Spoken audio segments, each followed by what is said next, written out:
We need a champion who's going to tell it like it is. The cause is right, and the time is now.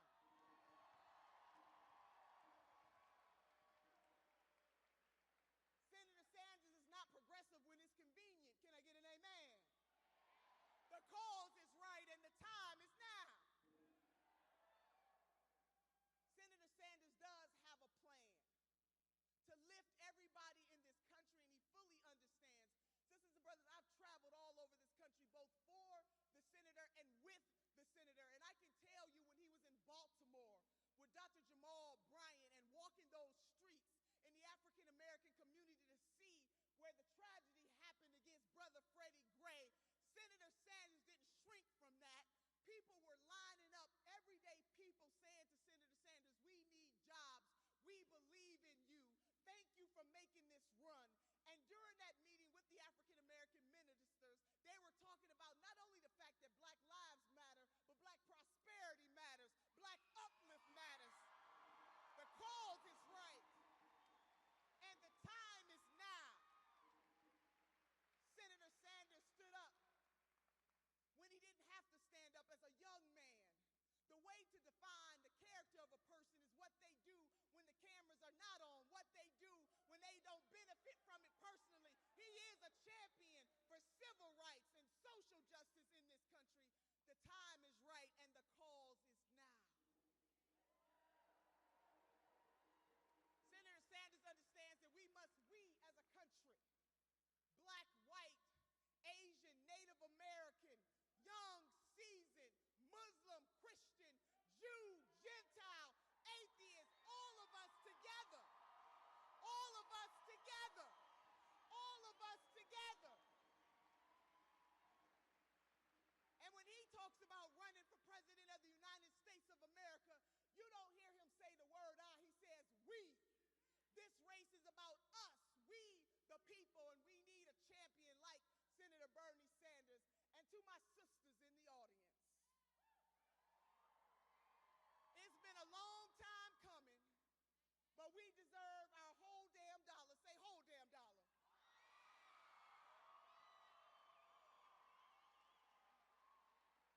And Senator Bernie Sanders understands that women deserve their whole dollar to support themselves and their family. The cause is right. The time is now. And it is Black History Month, sisters and brothers, if I may, because from Martin Luther King Day through the month of February, we got carte blanche in this nation to talk about the plight of African Americans. Senator Sanders is not new to this. He has been fighting for a very long time, but he has the most comprehensive racial justice platform to deal with the 5 types of violences perpetrated against black and brown folks in this country: political, physical, economic, environmental, and legal. We are all better together, and we must stand up and be champions and fight against institutional racism.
Now, in order for a political revolution to come, the senator cannot do it alone. And he constantly talks about how this is about us, this is about we. He needs each and every one of us. So those of you who have a cell phone, would you please mind, pull out that cell phone? Pull out the cell phone. Everybody got a cell phone? This is a people-powered campaign. Senator does not take money from super PACs. At the end of the day, when all is said and done, the only folks that he will have to answer to are the American people. He needs our help to keep this people power movement going. So I want you, if you please, can we just have a quick little fundraiser right here, right now? Right here, right now. We have to invest in this mission. And so I want you to text GIVE to 82623 to donate $10 to our people power movement. The average donation to Senator Sanders' campaign has been $27. If each and every one of us today will donate $10, I'm going to do it right now. Let's give the people power movement. I want you to do that. We're going to text that right now and do this for the senator. Now, while you're doing that, we got to bring them on out. Now, the number again, yes. Text the word GIVE to 82623. That's 82623. It takes teamwork to make the dream work. Thank y'all. Now, I want you to help me to set the mood. We gotta raise the roof on the mother. Is that all right? So when I say feel, you say burn. Feel. Feel. Feel. Feel. Oh. Now we gotta do that one more time. Y'all gotta be quick on the draw. When I say feel, you say burn. Feel. Feel. Feel. Feel. Feel. Feel. Feel. Feel. Feel, feel, feel, feel, feel, feel. Oh my God, I think you're setting the mood. It is my honor, my absolute honor to bring to you the next president of the United States of America, Senator Bernie Sanders.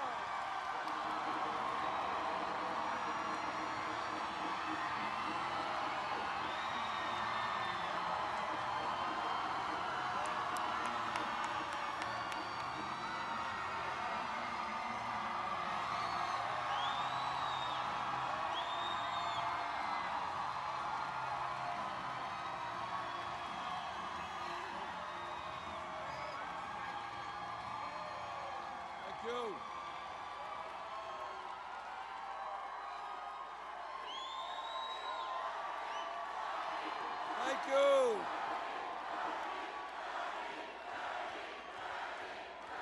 Thank you.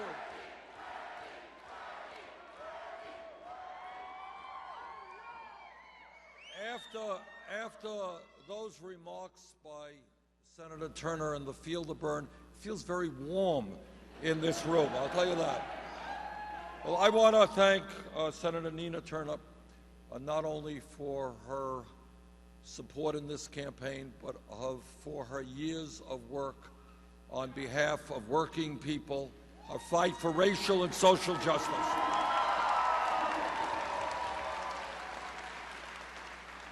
And I want to thank Rachel Sellis and Mr. Sonzecco and Michelle Mahon and Kurt Hess and Gerald Goins and Humble G and the Reverend C.J. Harkness, all for participating in this event, and mostly on a beautiful morning.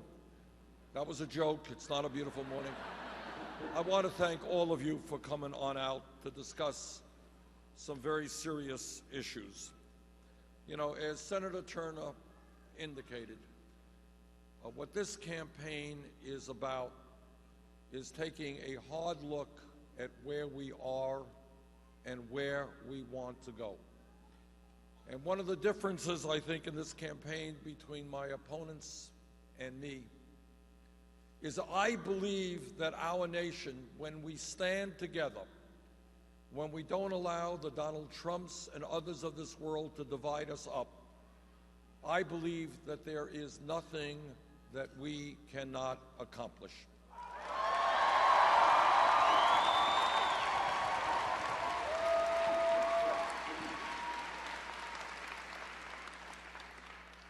So this campaign is about understanding that we today are the wealthiest country in the history of the world.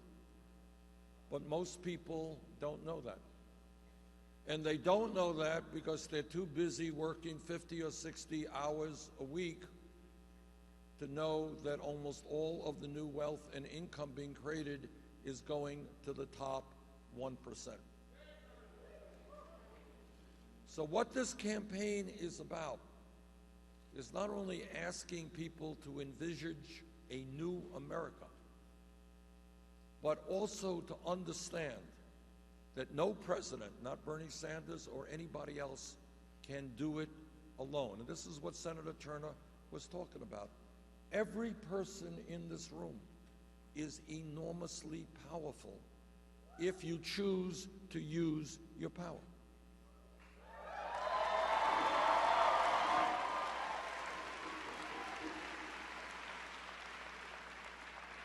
And every person in this room is enormously powerless if you choose not to use that power. So here is the issue. Here is the issue. The issue is that when millions of people come together and they stand up and they say, you know what? In America, men and women have fought and died. And as the former chairman of the Senate Veterans Committee, I've had the opportunity to meet with some great heroes and heroines. And you know what they did? They put their lives on the line from World War II on up to defend American democracy. Now, we take democracy kind of for granted. But the truth is, democracy is a very, very radical idea. And what that means is that in the course of world history, almost always you had a king or a queen or a czar. Those guys made the decisions. You're going off to war. I said you're going off to war. You're paying taxes. I'm taking your land. I made that decision. It doesn't matter what you think or what happens to your life. What democracy is about is saying that all of us together have the right to determine the future of this country.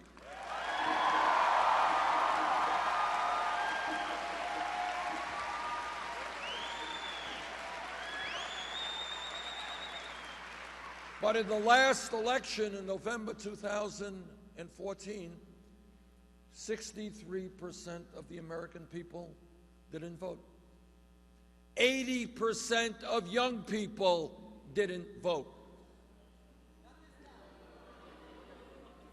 And what happens when ordinary people, working people, low-income people, middle-class people, young people don't vote, that political vacuum is filled by wealthy campaign contributors and lobbyists who say, hey, this is great. Young people aren't voting. That is fantastic. We can now make the decisions for this country. Older people are not voting. That's great. Because the world changes when you have a handful of billionaires making the decisions as opposed to ordinary Americans making the decisions.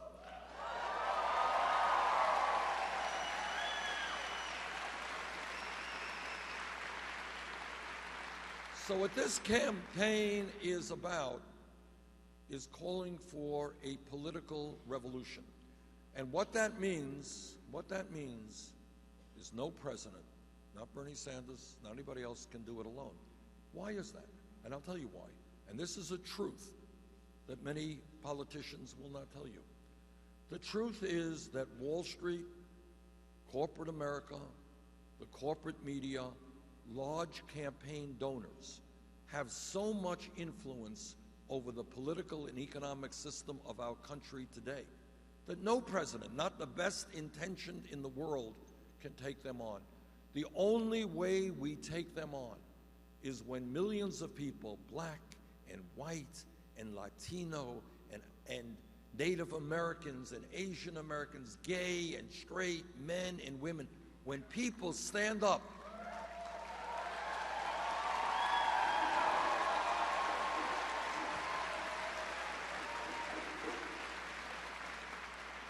and when they demand something which is not really terribly radical, when they demand that the United States government starts representing ordinary Americans rather than wealthy campaign contributors. When that happens, we transform America. That's what this campaign is about.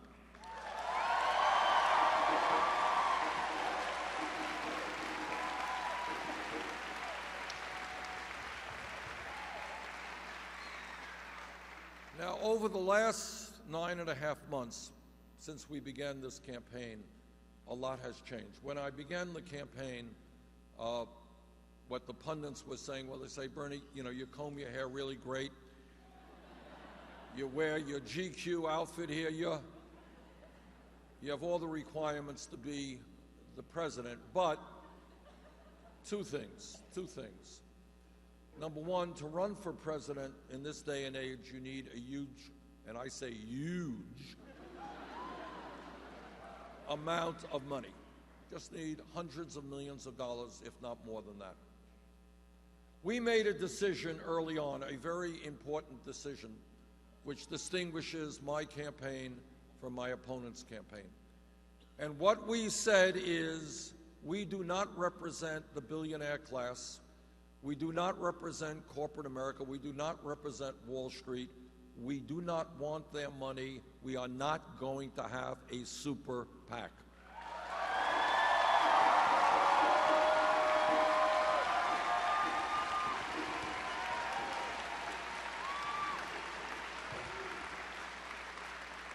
Well, that's a great speech to give, but then the next question is, how do you raise the money you need to run a winning campaign? Thank you very much. The answer is grassroots. That's right.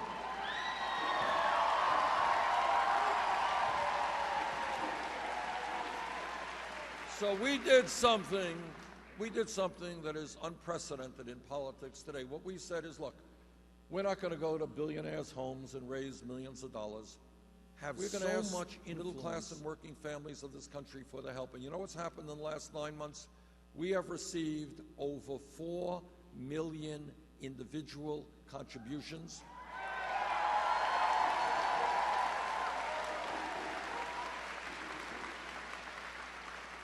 And that is more than any candidate in the history of this country up to this point in election.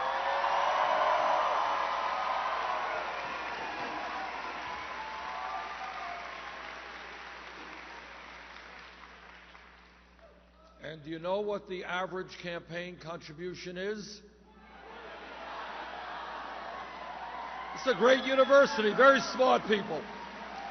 $27.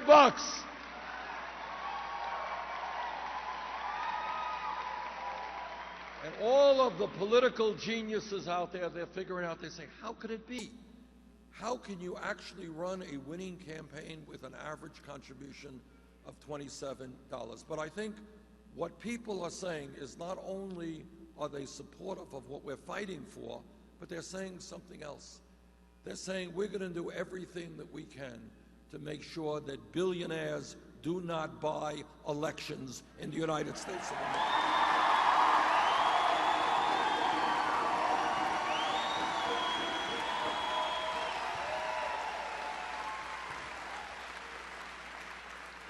And I'll tell you what else has been going on.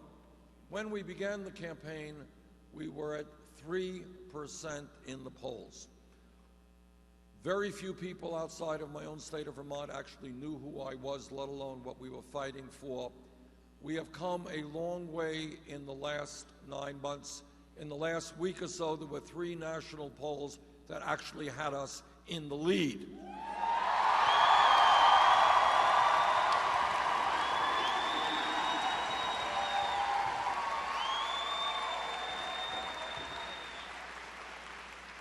And when you do some of these polls, which has Bernie Sanders against Trump or Hillary Clinton against Trump, almost all of those polls have us beating Trump by wider margins.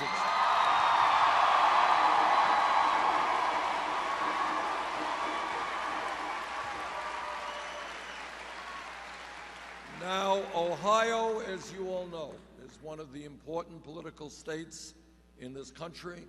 You're having a primary here on March 15th. With your help, we can win this primary and help us go forward to victory.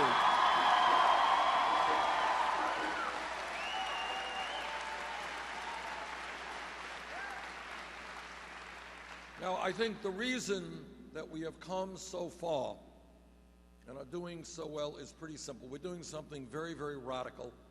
We're telling the American people the truth. Now, I know that that is a radical idea, but hey, and that is what we are saying is, look, before this country, before any country can go forward, you got to really look honestly at the problems and the realities, even if they are unpleasant realities. You know, unless you look at what goes on, you don't have a foundation in which to go forward. And what we have been doing in this campaign is listening to ordinary people, not just big money contributors. We are listening to millions of workers in this country who are telling us they cannot make it on $9 or $10 an hour.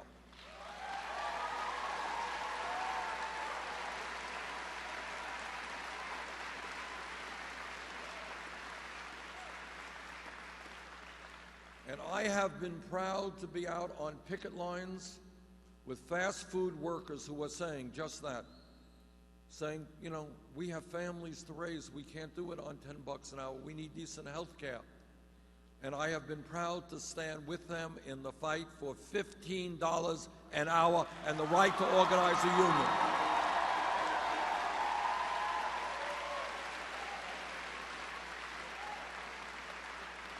So when we talk about America and we understand the massive levels of income and wealth inequality, where the top one-tenth of 1% now owns almost as much wealth as the bottom 90%, in America, we can create an economy where if you work 40 hours a week, you are not living in poverty.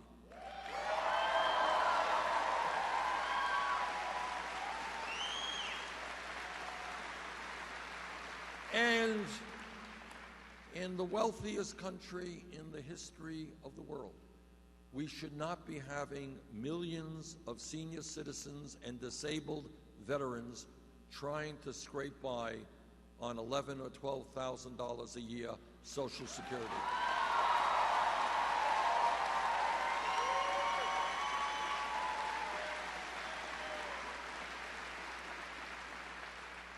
And I just want you for a moment, put yourself in the place of that 80, 90-year-old person. Healthcare needs, prescription drug needs, got to keep your home warm in the wintertime. Go home and do the arithmetic and see what happens when you receive $11,000 or $12,000 a year. A country, a great country, is judged not by how many millionaires and billionaires it has, but on how it treats the weakest and most vulnerable amongst us.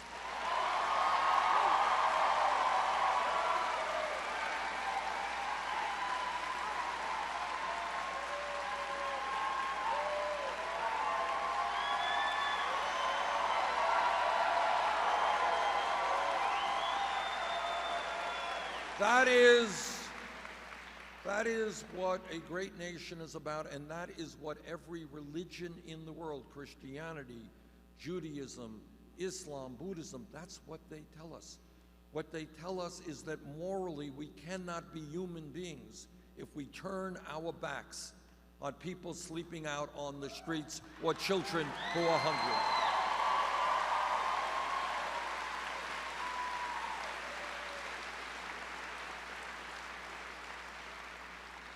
And what being human is about is I've got 4 great kids and 7 beautiful grandchildren. I want you to worry and be concerned about my kids and my grandchildren, and I will worry about you and your kids and your parents. That's a society.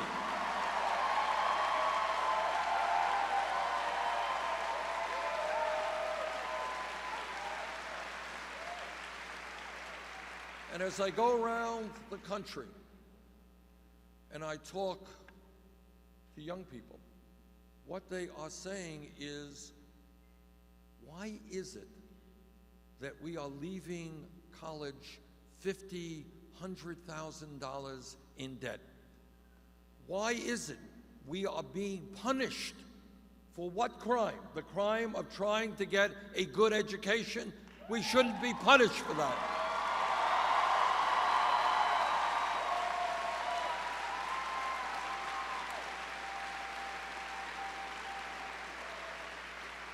So what this campaign is about is asking everybody in America, think outside of the box. Just think for a second. Everybody here knows that if our country is to do well now and in the future, we need the best educated workforce in the world, right? Everybody knows that.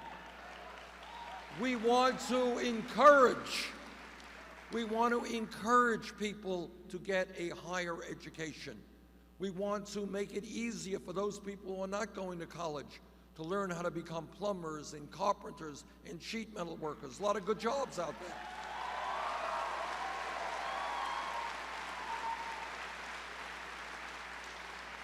We should not be punishing people.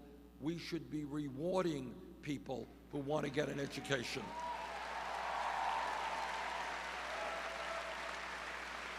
This is not a radical concept. It is what other countries are already doing.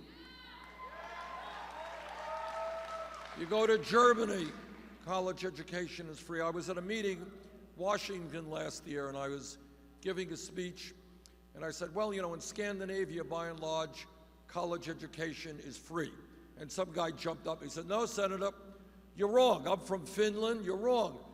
It's not free. They actually pay us to go to college. Well,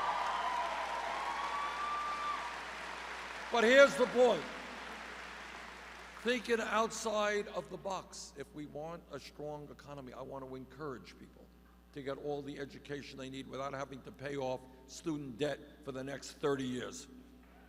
And when we talk about listening to people, this campaign is listening to women. And women are asking us,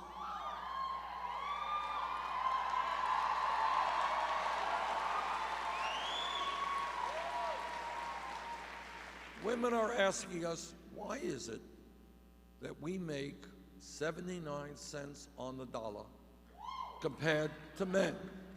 Why is that? And if we are African American women, the discrepancy is even wider.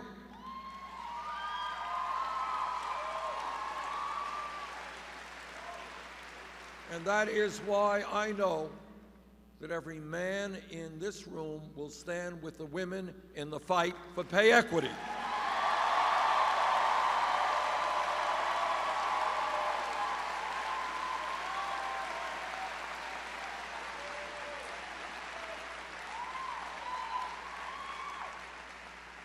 Every psychologist who studies the issue tells us that the most formative years, the most important years of a human being's life are 0 to 4.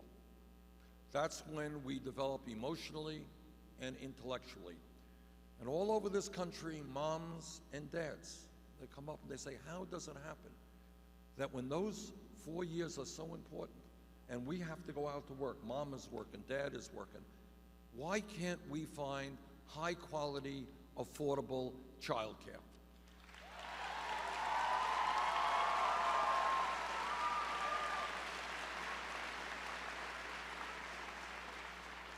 As a country, we should have a world-class pre-K childcare system, and together we're going to develop that system.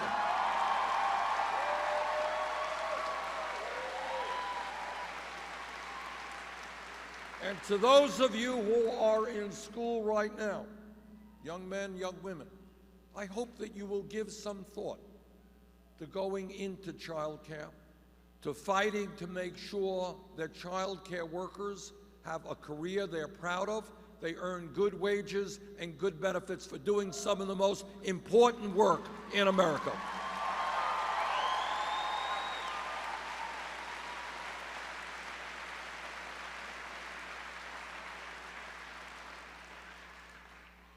When we listen to people, we are listening to our brothers and sisters in the African American community. And they are asking us,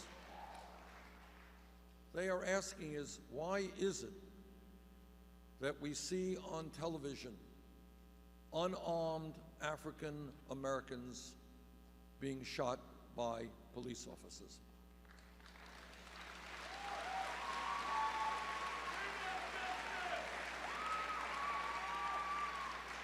Now, I was a mayor of the city of Burlington, Vermont. Anybody here from Vermont? All right, a few. We're a small state, all right. And I was mayor of the largest city there for 8 years, and I worked closely with the police. And the vast, overwhelming majority of police officers are hardworking people, honest people trying to do a very, very difficult job. That's right. And by the way, when we talk about young people thinking about careers, we need some great police officers out there. Think about law enforcement. But, and here is the but, like any other public official, if a police officer breaks the law, that officer must be held accountable.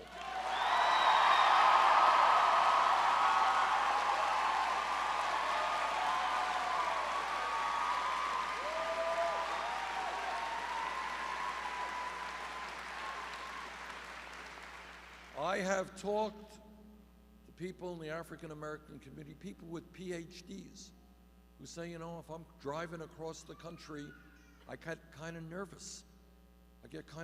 And the reason for that is that African Americans are stopped a lot more for traffic issues than are whites. We have got to take on this issue of institutional racism and a broken criminal justice system.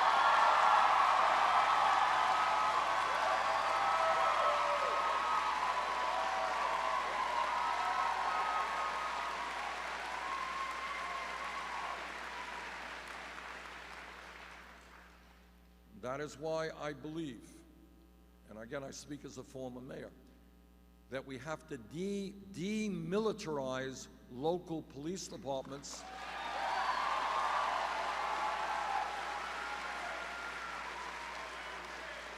Some of these local police departments look like occupying armies. What the function of a good police department is about is to be part of the community, to be trusted by the community, not to be seen as an oppressive force in the community.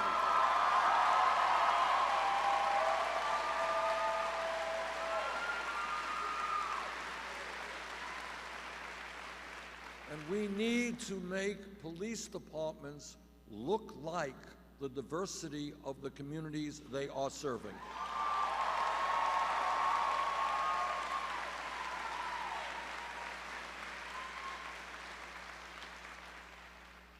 We also need to take a whole lot of looks at criminal justice in general. For example, we need to rethink the so-called war on drugs.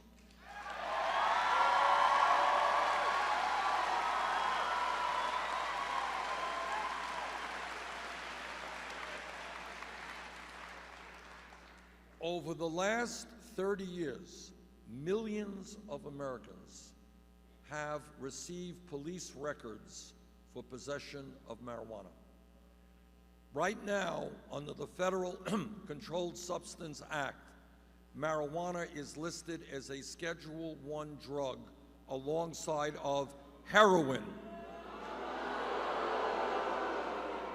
Now, I trust that everybody in this room knows, and sometimes people don't know, because this is a real problem in my state, in New Hampshire, and around this country. Heroin is a killer drug. Stay away from it.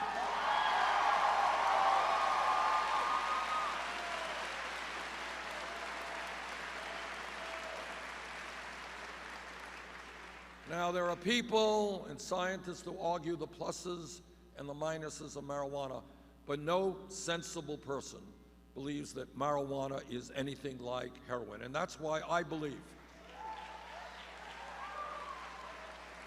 now that is why I believe we should take marijuana out of the Federal Controlled Substance Act.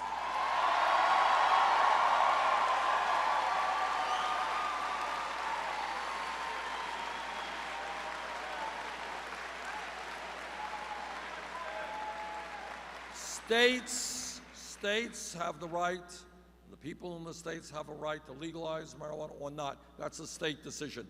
But from the federal perspective, possession of marijuana should not be a crime.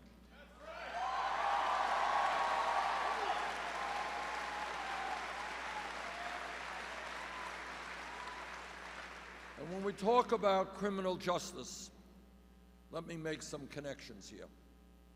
It's not only that we are dealing with institutional racism, it's we are dealing with a situation where youth unemployment in this country is off the charts. No one talks about it very much, but here's the facts. If a kid is 17 to 20 years of age, graduated high school, and is white, that kid is 33% of those white kids are unemployed or underemployed. If that kid is Latino, the number is 36%. If that kid is African American, that number is 51% unemployed or underemployed. So are you ready for a radical idea? Together, we have got to invest in education and jobs, not jails and incarceration.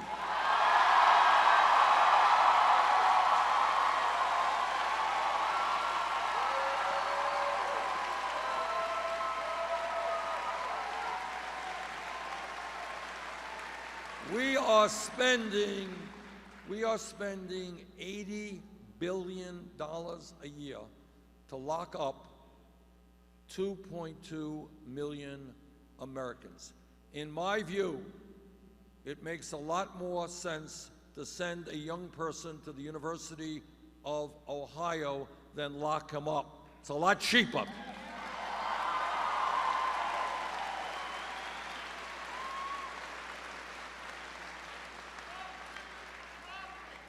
And when we talk about criminal justice, tell you a story.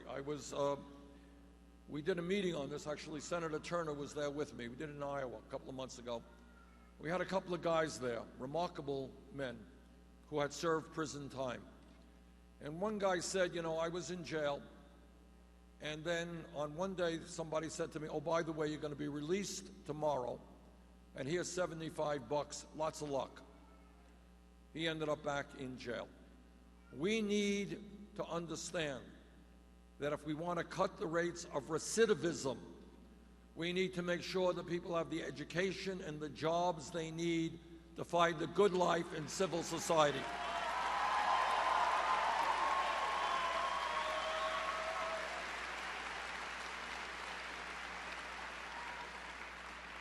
Now, my dad came to this country at the age of 17 from Poland without a nickel in his pocket. They never made much money. Dropped out of high school. My mom graduated high school. So I am a little bit sensitive to the issue of immigration. And I want everybody here to know that in America today, we have 11 million people come to this country to try to get a little bit better life for themselves and their children. And what we're seeing now is a horrendous level of bigotry and racism in attacking these people. When you have people like Trump saying that Mexicans are rapists or criminals, that is an outrage which we will not accept.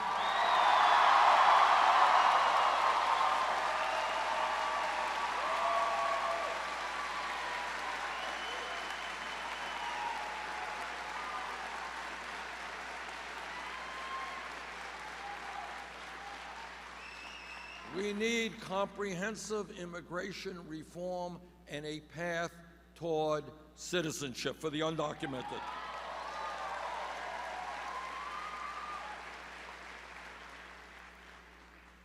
Now, I think the reason that our campaign is doing well is that we are touching a nerve in America, and people are responding very strongly. Vast majority of the American people, you could be conservative, progressive, moderate, Democrat, Republican, whatever. Very few people think that it is right that the 20 wealthiest people in this country now own more wealth than the bottom 150 million Americans, half of our people. And when I talk about a rigged economy, I am talking about the fact that one family in this country, the Walton family who owns Walmart, owns more wealth than the bottom 40% of the American people. Does that sound like what America is supposed to be about? And let me tell you something about what a rigged economy means. What a rigged economy means is that the wealthiest family in America, the Walton family, pays wages at Walmart that are so low that many of their employees have to be on Medicaid food stamps and subsidized housing. And you know who pays for that Medicaid food stamps? You do. So on behalf of the wealthiest family in the world, in the United States, worth some $60 billion or so, I want to thank you. They are very appreciative that you are helping to subsidize their company. That was a joke. In fact, of course, it's an outrage. Why should the middle class of this country have to subsidize employees who work for the wealthiest family in America? That's pretty crazy stuff. So I say to the Walton family, get off of welfare, start paying your workers a living wage.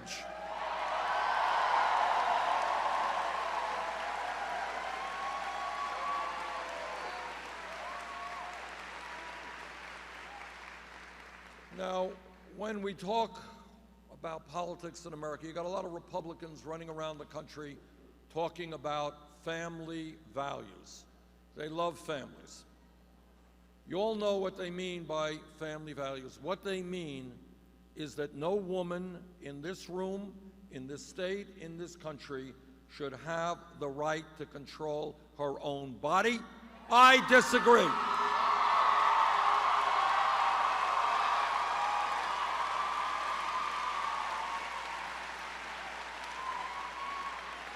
What they mean is that our gay brothers and sisters should not have the right to get married. I disagree.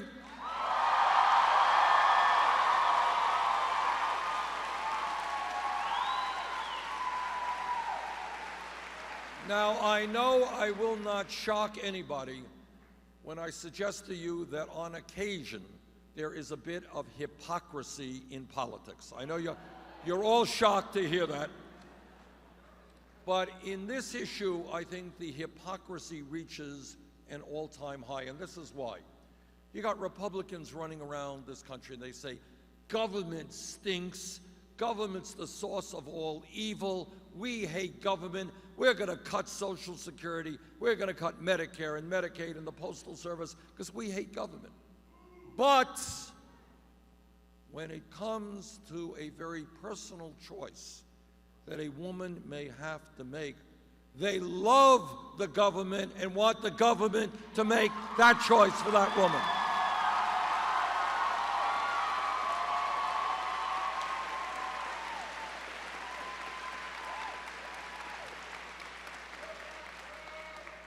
That, my friends, is called hypocrisy.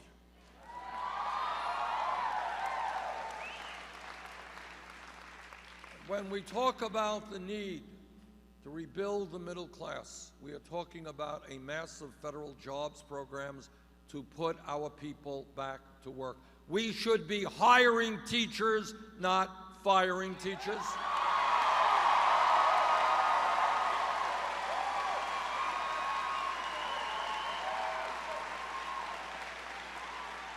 Tonight, if my memory is correct, I'm heading to Flint, Michigan.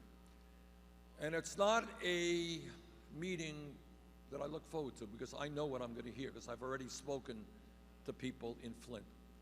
And I spoke quietly to a number of people, and what they told me literally is incomprehensible that we are seeing what we are seeing in the United States of America in 2016. Thousands of children being poisoned by a broken water system, a poisonous water system. Now, my point is, Flint is maybe the worst example of a collapsing infrastructure, but it is not the only example. We can create millions of good-paying jobs by rebuilding our water systems, our wastewater plants, our roads, our bridges, our airports, our rail systems.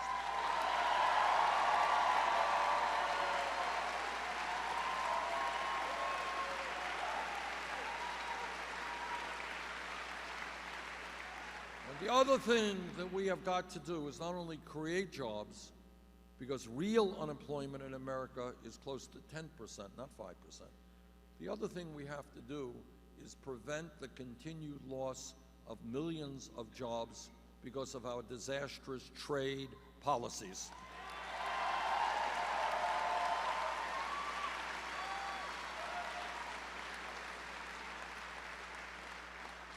One of the differences between Secretary Clinton and myself is that she supported NAFTA, she supported permanent normal trade relations with China.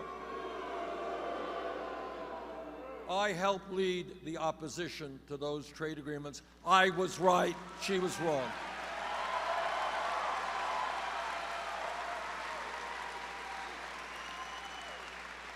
Look, you don't need, I suppose we have some PhDs in economics here, but you don't need one to understand what these trade policies are about. It's not complicated.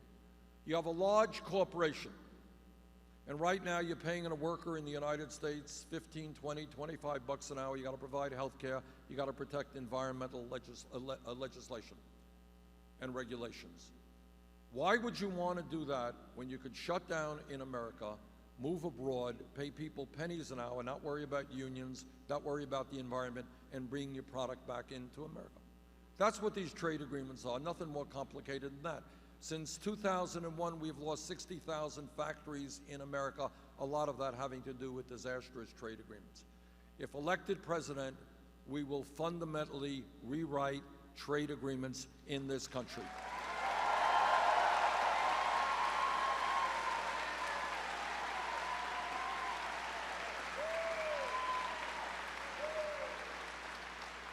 Corporate America, every night, turn on the TV, they say, buy this product, buy that product. Well, if they want us to buy these products, maybe they better start manufacturing those products in Ohio and America.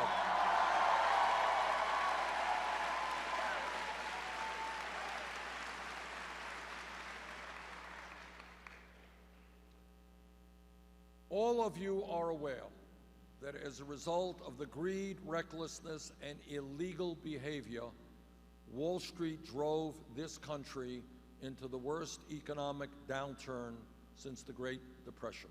That's a fact. We bailed out Wall Street against my vote, but Congress bailed out Wall Street because the big banks were too big to fail, i.e., if they went under, they'd take half of the economy with them. Turns out that today, 3 out of the 4 largest banks are much bigger than they were when we bailed them out because they were too big to fail. Turns out that the 6 largest banks in America issue 2/3 of the credit cards that you have and write 1/3 of the mortgages. In my view, if Teddy Roosevelt, the great trust buster, were alive today, what he would say, when you have that much concentration of economic and political power, what you have got to do is break them up, and I agree.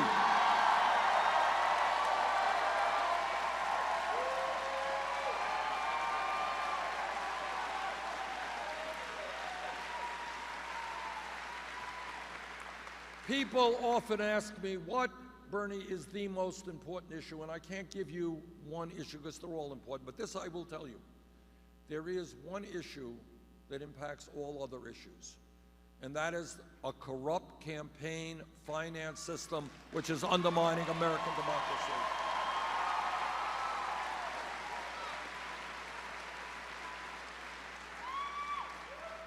The Koch brothers, Wall Street billionaires should not be able to buy elections in the United States of America.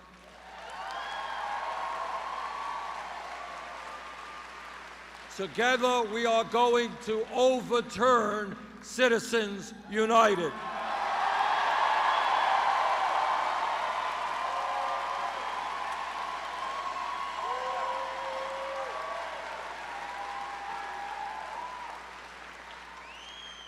As I said earlier, if this country is to do well economically, we need to have the best educated workforce in the world. And what that means to me right now are two major things. Number one, as a nation, we have got to understand that in the year 2016, when we talk about public education, as qualified should be able to go to a public college or university tuition free.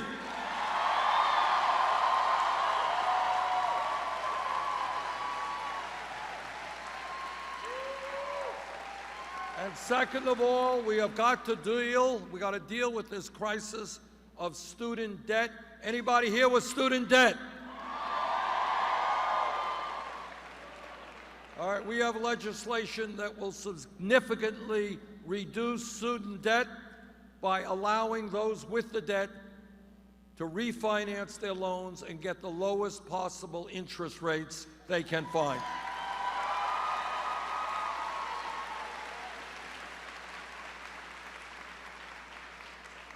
I'm a member of the U.S. Senate Committee on the Environment and the Senate Committee on Energy. And let me be the first to tell you what I think you already know. Climate change is real.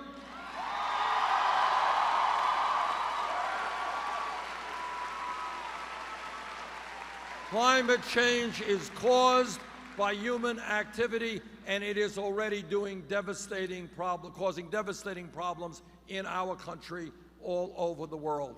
We need to have the courage to stand up to the fossil fuel industry, transform our energy system.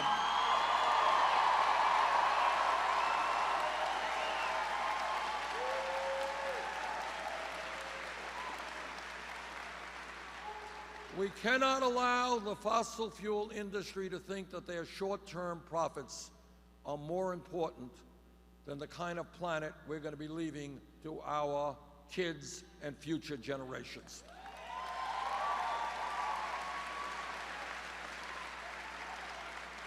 Now, I've been criticized in this campaign for many, many things every day, and that's okay. There you go. I love you too.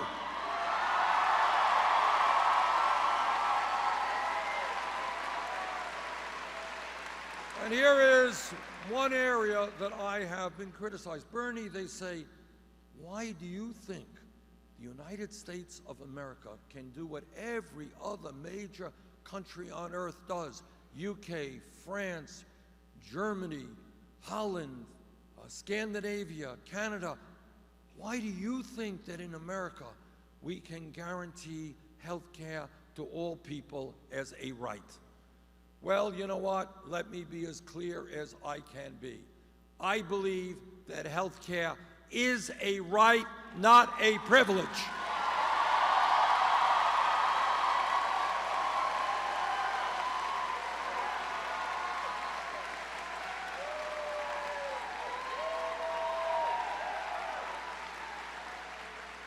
And I believe that when 29 million Americans today, despite the gains, the real good gains of the Affordable Care Act, but when 29 million Americans have zero health insurance, many of you are underinsured with large deductibles and co-payments, and when we pay by far the highest prices in the world for prescription drugs from a pharmaceutical industry which is ripping us off in unbelievable ways.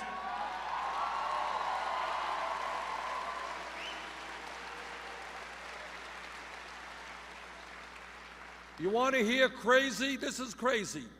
1 in 5 Americans who receive a prescription from a doctor cannot afford to fill that prescription. That's crazy stuff. So we are going to take on the drug companies, we are going to take on the insurance companies, and we are going to pass a Medicare for all program.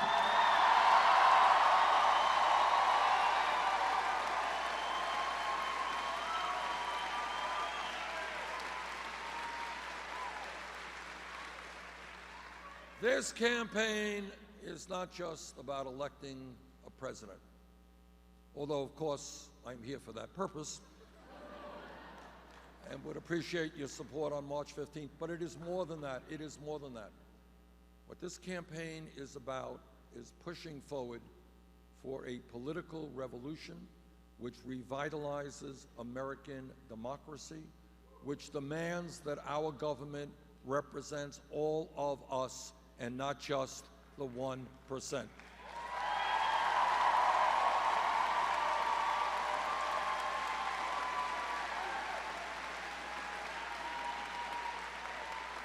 There is nothing that I've talked to you about this morning that is radical, that is outside of the mainstream, that the American people do not want to see happen. They know that the rich are getting richer while everybody else is getting poorer. The issue is, do we have the courage to tell the billionaire class that they cannot have it all, that this country belongs to all of us, not just a few?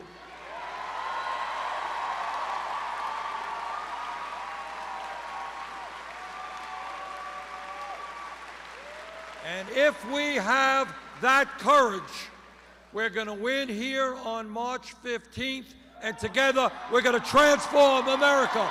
Thank you.